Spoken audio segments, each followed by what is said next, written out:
Welcome, friend, to this especially sacred part of the Olympian sanctuary. My name is Barnabas, and I am a ship captain.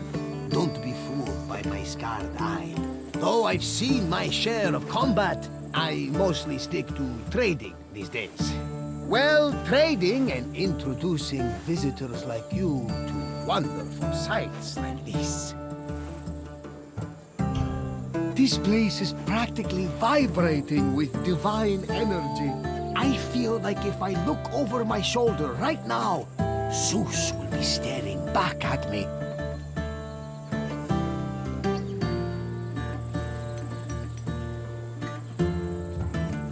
The sanctuary of Olympia was dedicated to Zeus, king of the gods. It had close connections to the divine, as you will see very soon. I'll come find you when you're done, and we can talk about what you've learned.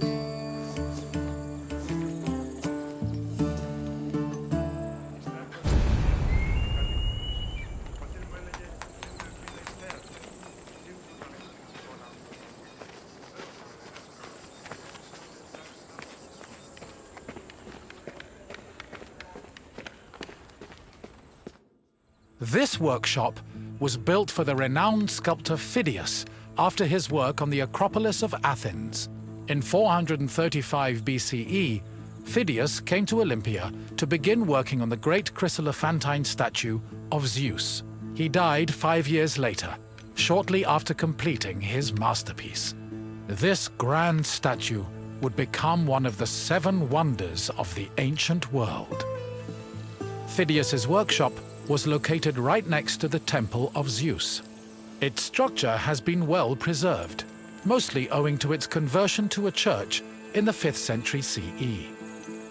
Archaeologists have also discovered lots of ancient materials in the surrounding area, such as casting molds and sculpting tools. The most famous artifact, however, is a cup bearing an inscription that aggressively states, "I belong to Phidias."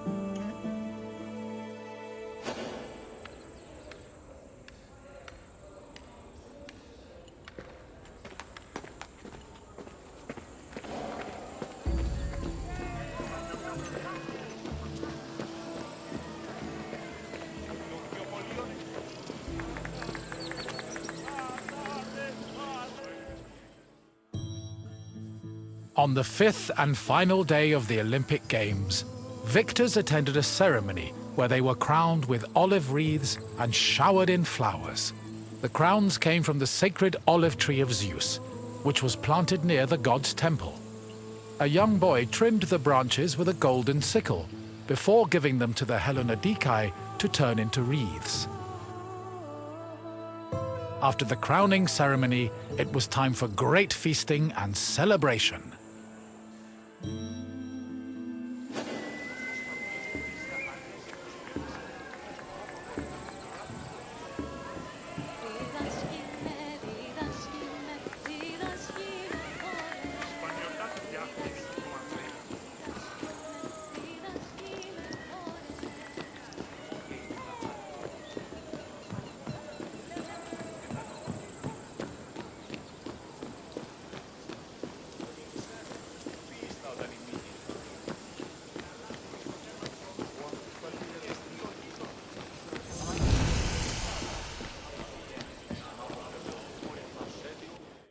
Pelops was both a legendary Greek hero and the mythical founder of the Olympic Games. According to legend, Pelops fell in love with the beautiful Hippodamia. Her father, Oenomaus, the king of Pisa, disapproved of their union. Having once heard a prophecy that he would be killed by his son-in-law, Oenomaus was known to challenge his daughter's suitors to chariot races, killing them when he won. Still, Pelops was determined to win Hippodamia's heart. Before the race, he enlisted the help of Poseidon, who gave him a golden chariot with 4 winged horses. Pelops was able to win both the race and the hand of his beloved, while Oenomaus was dragged to death by his horses. The start of this famous race was depicted on the eastern pediment of the Temple of Zeus.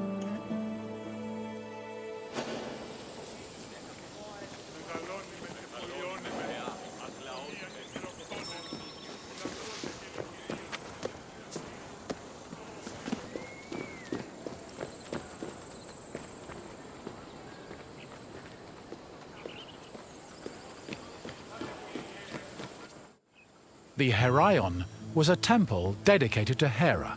It is one of the oldest temples in the sanctuary, dating back to approximately 590 BCE. The structure included columns painted with images of women who won the Heraia, an athletic competition made up of running events. Every 4 years, 16 women were chosen to make a veil dedicated to Hera. These women also organized the competition, though they did not compete in it. The Heraia was unique for its focus on female athletes, in contrast to the male-exclusive Olympic Games.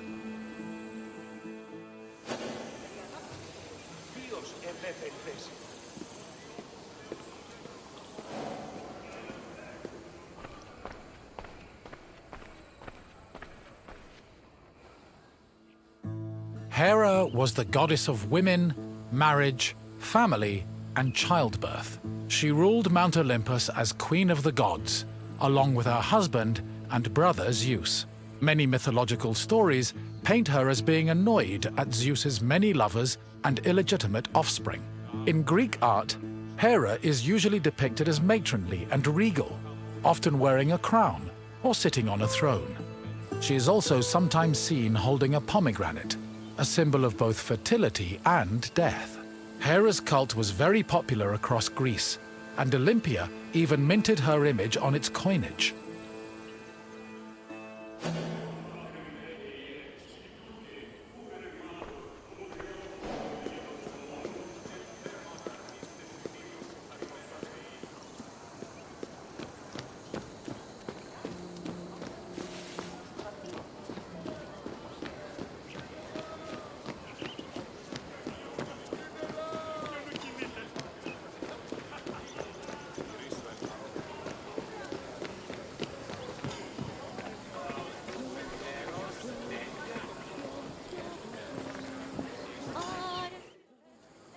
One of the highlights of the Olympic Games was a ceremony that took place on the third day of the festival. It began with a procession of athletes, ambassadors, Hellenodikai, and animals. The group made their way around the Altis until they arrived at the Temple of Zeus. Then the animals were brought in front of the altar of Zeus and offered as a sacrifice. This sacrifice was known as a hecatomb, a word that originally described the sacrifice of 100 oxen. During the hecatomb, the bones and legs of the animals were burned and carried to the top of a mound of ashes from previous sacrifices. Meanwhile, the meat of the animals was saved for a large banquet held later in the evening.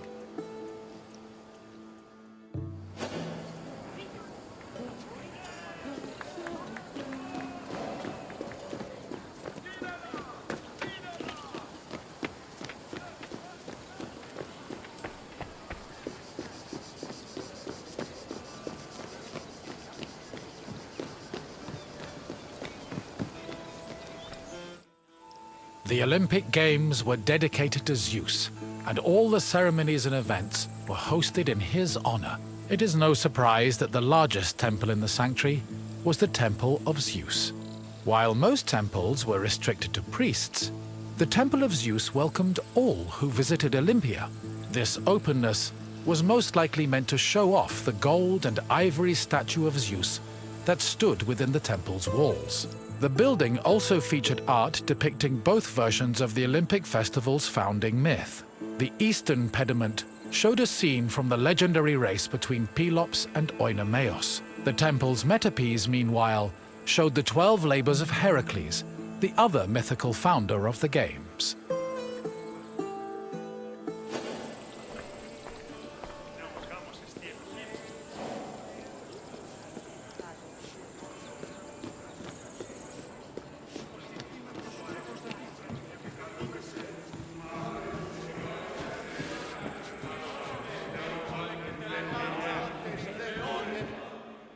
Zeus was the god of sky and thunder, and king of the Olympians. He ruled the world from his home on Mount Olympus. The child of Cronus the Titan, Zeus overthrew his father and cast the Titans out in a great battle known as the Titanomachy. He had children of his own with his wife Hera, including Ares, Hephaestus, Hebe, and Eileithyia. He also had many children without Hera, much to her consternation, but there are too many to list here. Zeus was believed to have control over the lives of mortals, as his many epithets attest to. For example, his title Horkios made him a keeper of oaths, while Xenios was the name conferred to him as a protector of hospitality. In Greek art, Zeus was usually depicted holding a thunderbolt and sitting on a throne, befitting his position as king.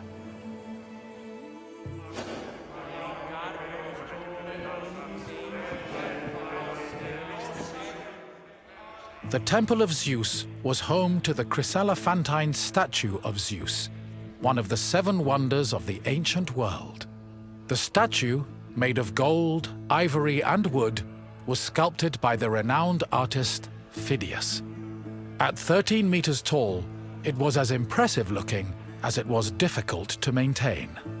Oil was used to protect the wood and ivory from cracking and to prevent general decay.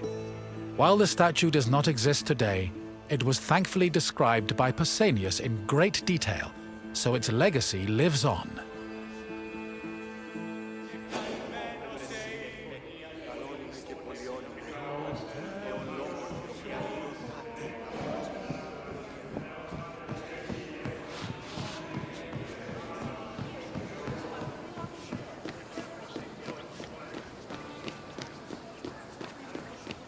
Hello again! I hope you enjoyed your visit and feel a little bit closer to the gods. Well, as close as a mortal can get. Is there anything else you'd like to do? Of course! Follow me, my friend!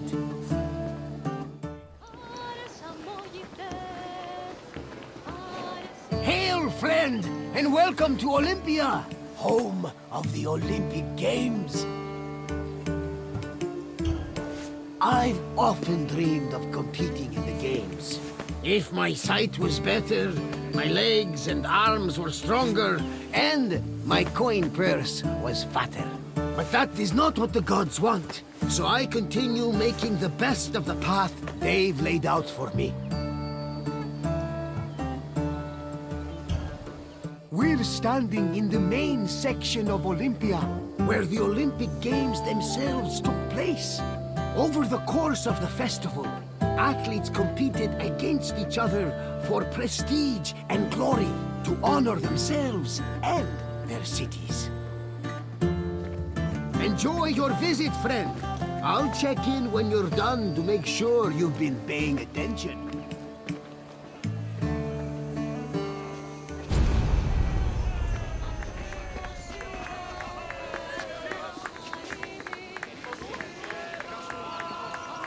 The first day of the Olympic Festival began with a swearing-in ceremony for the participating athletes, trainers, and judges. The ceremony took place in front of the altar of Zeus Horkios, or Zeus of the Oath. Athletes would swear that they would follow the Olympic rules, while judges promised to be fair and unbiased.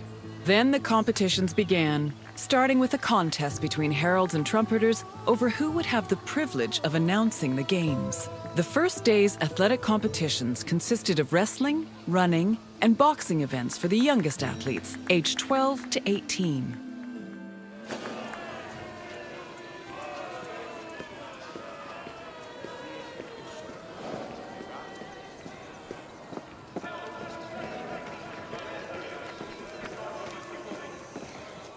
The second day began with a grand procession into the Hippodrome to celebrate the start of the popular equestrian events. The most anticipated and spectacular of these was the Quadriga, a 4-horse chariot race. Horse racing events were unique in that the winner was not the most skilled jockey, but the owner of the fastest horse or chariot. The Spartan princess Caniska once took advantage of this loophole to skirt the rule that women weren't allowed to compete and earned 2 Olympic victories in the process. The rule also allowed for occasionally strange results, like in 416 BCE, when the statesman Alcibiades entered 7 chariots into a race and won 1st, 2nd, and 4th place. After the equestrian competitions, the 40,000 spectators migrated to the stadium to watch the pentathlon events. When the day's events were over, funeral rites were performed for the hero Pelops, the mythical founder of the Olympic Games. The night ended with a celebratory feast and a great parade in honor of the day's victors.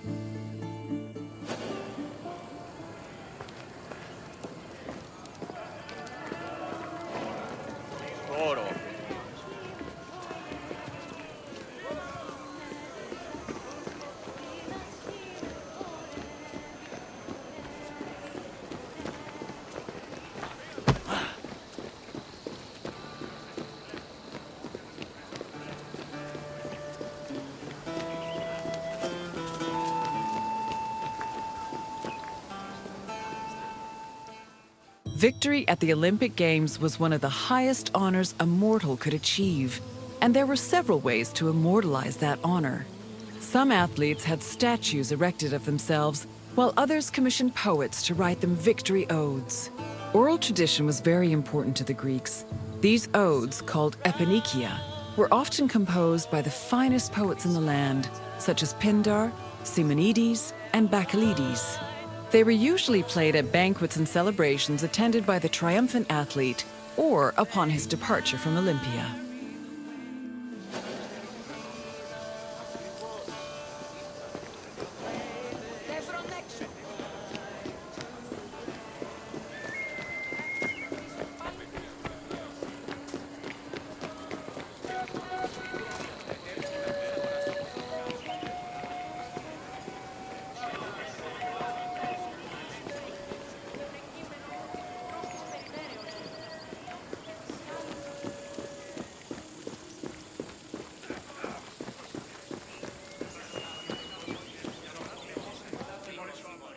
The pentathlon took place at the stadium on the 2nd day. As its name implies, it was made up of 5 events: discus throwing, javelin throwing, jumping, racing, and wrestling.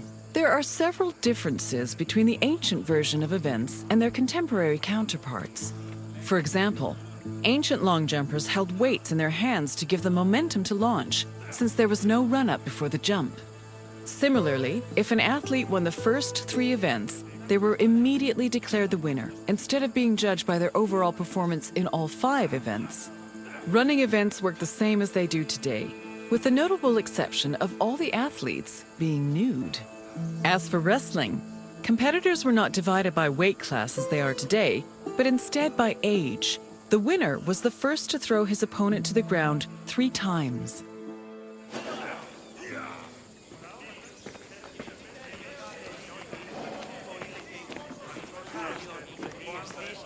Day 3 started with the most important event of the festival.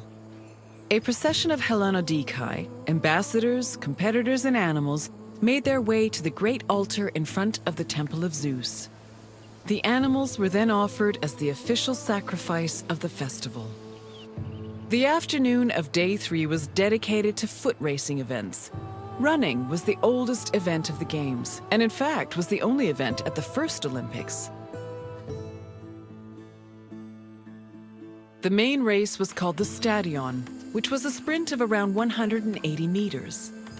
The winner was granted the honor of lending his name to the 4-year period between the Games. This period was known as the Olympiad. The 4 years that followed the first Games in 776 BCE were known as the Olympiad of Coroebus of Elis, the first Olympic champion. Once all the competitions were over, a public banquet was held in the Prytaneon to celebrate the day's victors.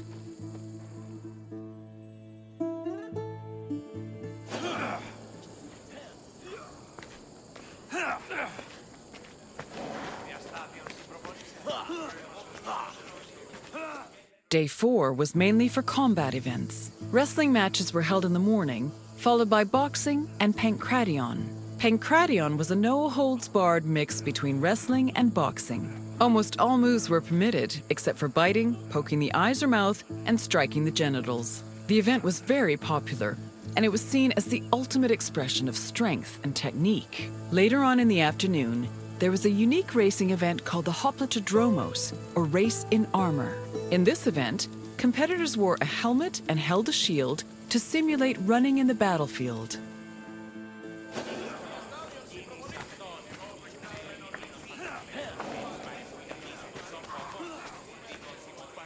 The Hellenodikai, or judges of the Greeks, were both the game's adjudicators and their organizers.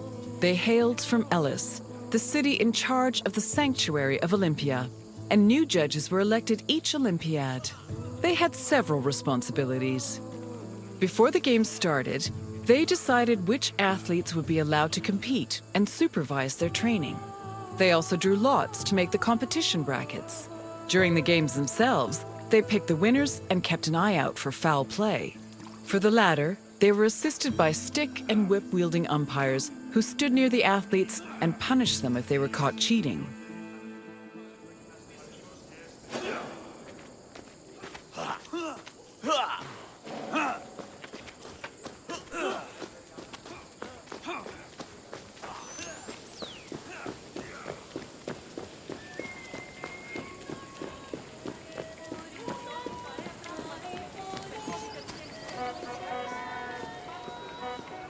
Victory in Olympia was one of the most prestigious honors in all of Greece. Not only would victors be showered in glory in their home city, but their names would be known across Greece. The temptation to glory led some athletes to break their oath to Zeus and cheat. This could be dangerous, as there were many possible punishments should cheaters be caught. They could be disqualified and fined, or if they were caught cheating during a match, they would be beaten by nearby umpires. The most powerful deterrent of cheating, however, was shame. At the foot of Mount Kronios, and on the way to the stadium, were a group of bronze statues called Zanes, the plural of Zeus. These statues were inscribed with the names of the cheating athletes, how they cheated, and the fine that was imposed. The Zanes, which were funded by cheaters' fines, were strategically placed to be highly visible. Individuals or even entire cities could be found guilty of cheating.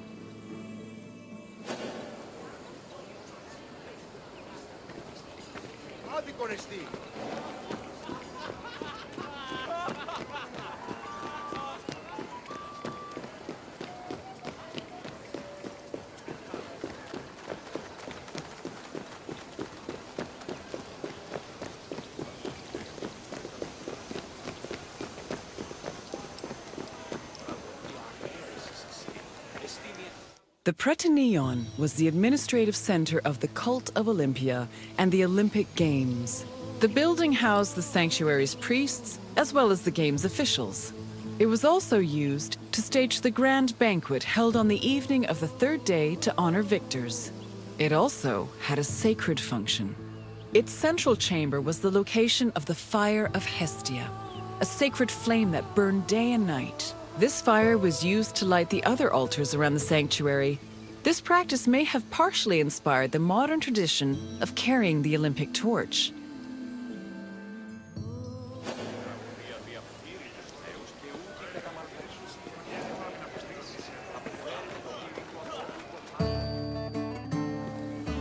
Hello again! I hope you enjoyed your visit. With their spectacular events and lavish banquets, the Olympic Games were a feast for the senses. I am certain even Zeus himself was entertained by the festivities. Now, is there anything else you'd like to do?